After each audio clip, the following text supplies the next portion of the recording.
Naperwisyo ng baha ang ilang bahagi ng Visayas at Mindanao kasunod ng malalakas na ulan.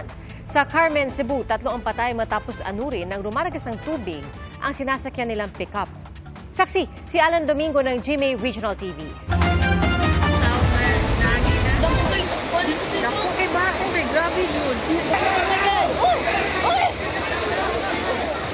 Sa gitna ng dilim, nagsagawa ng rescue operations para sa masakay ng pick-up na inanod ng rumaragasang tubig sa Carmen, Cebu. 10 sa kanila ang nakaligtas na makaakyat sa bato matapos sumabit ang kanilang sasakyan. 7 naman ang tuluyang inanod ng tubig. Ayon sa Carmen MDRRMO, pauwi na ang grupo galing sa outing nang bumuhos ang malakas na ulan.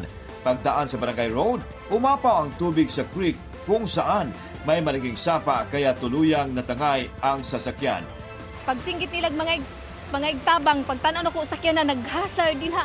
Nidagan ko, niamba ko sa mua na nga kong tabang. Kalaunan, nakita ang wala ng buhay na katawan ng 3 inanod, kabilang ang 2 bata. Isa naman, babaeng kakakasalang. Patuloy ang search and rescue operation sa 4 pang nawawala. Naghinaot kita nga doon na pag mga buhi atong mga nangawa hope nga naapay survivor ato. Naialis na rin ang sasakyan sa sapa. Hindi nagpaunlak ng panayam ang driver at pamilya ng ibang biktima. Rumagasa rin ang baha sa bahaging ito ng Bindoy, Negros Oriental. Umapaw ang ilog dahil sa mga pag-ulan.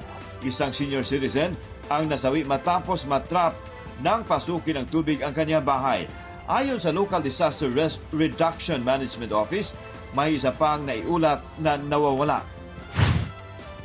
Binaha rin ang ilang lugar sa Mandaue City, maging ang ilang barangay sa Talisay City. 40 bahay ang nasira dahil sa malakas na hangin at ulan sa Liloan, Cebu. Nagliparan ang mga debris. Ayon sa alkalde ng bayan, may nakakita o manong galing sa dagat ang hangin at pumunta sa lupa. 36 namang bahay ang partially damaged dahil sa malakas na hangin.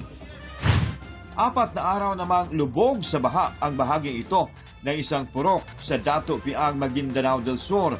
Ayon sa mga residente, dahan-dahan lang daw kasi ang pagbaba ng tubig dahil maliliit ang mga outlet at drainage sa lugar.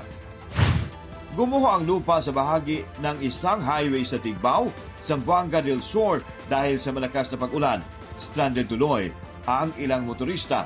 Sa kabilang barangay naman, isang lalaki ang nawawala na pinaniniwala ang natabunan at patuloy na hinahanap.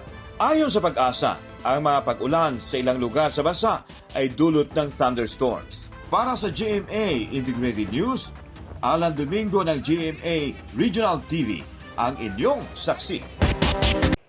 Mga kapuso, sama-sama tayong maging saksi. Mag-subscribe sa GMA Integrated News sa YouTube at para sa mga kapuso abroad, samahan niyo kami sa GMA Pinoy TV at sa www.gmanews.tv.